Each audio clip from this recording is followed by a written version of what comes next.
বিসমিল্লাহির রহমানির রহিম। পরম করুণাময় অসীম দয়ালু আল্লাহর নামে শুরু করিলাম। নিশ্চয়ই মানুষ বিভিন্ন পাপের কারণে ক্ষতিগ্রস্ত হয়। আল্লাহ তাআলা বলেছেন, নিশ্চয়ই মানুষ ক্ষতির মধ্যে নিমজ্জিত।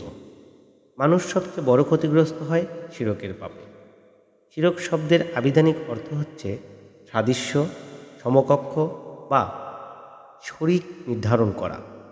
শরিয়াতের পরিভাষায় শিরক হচ্ছে মানুষ কোনো ব্যক্তিকে আল্লাহর সমকক্ষ মনে করে তার নিকট প্রার্থনা করা, কোনো কিছুর আশা করা, তাকে ভয় করা, তার উপর ভরসা করা, তার নিকট সুপারিশ চাওয়া, বিপদ থেকে উদ্ধারের জন্য প্রার্থনা কিংবা সাহায্য চাওয়া, যার সমাধান আল্লাহ ছাড়া কেউ দিতে পারে না, অথচ তার নিকট মীমাংসা চাওয়া, আল্লাহর অবাধ্যতা করে তার আনুগত্য করা, তার নিকট হতে শরিয়াতের বিধান গ্রহণ করা কিংবা তার নামে পশু জবেহ করা, মানত করা, তাকে ততটুকু ভালোবাসা যতটুকু আল্লাহকে ভালোবাসা উচিত।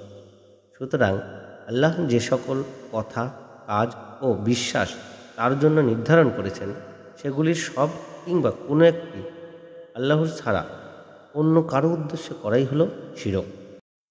আল্লাহ তাআলা বলেন, নিশ্চয়ই শিরক বড় অত্যাচার। সূরা লুকমান 13 নম্বর আয়াত। সূরা মাইদার 72 নম্বর আয়াতে আল্লাহ তাআলা বলেন, নিশ্চয়ই যে ব্যক্তি আল্লাহর সাথে অংশীদার স্থাপন করে, আল্লাহ তার জন্য জান্নাত হারাম করেছেন এবং তার বাসস্থান হচ্ছে জাহান্নাম, আর অত্যাচারীদের কোনো সাহায্যকারী নেই।